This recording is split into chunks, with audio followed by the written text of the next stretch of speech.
Welcome to the Learning Pines YouTube. We hope this video helps. You start with essentials.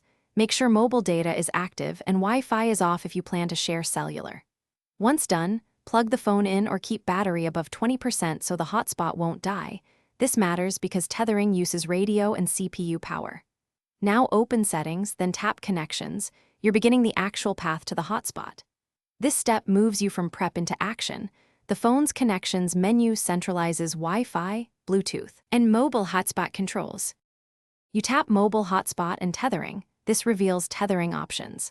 Then toggle Mobile Hotspot on. Notice the SSID and security type shown, because those are what other devices will see. Next, choose Configure or Hotspot settings to set a strong password. Prefer WPA2 for compatibility and security. You can also select the AP band too.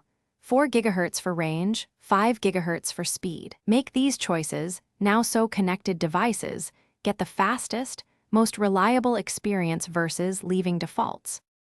Once the hotspot is active, use another device to select the SSID and enter the password you configured. If the client connects but there's no internet, first toggle the hotspot off and on, then confirm mobile data is working. Carriers sometimes block tethering plans.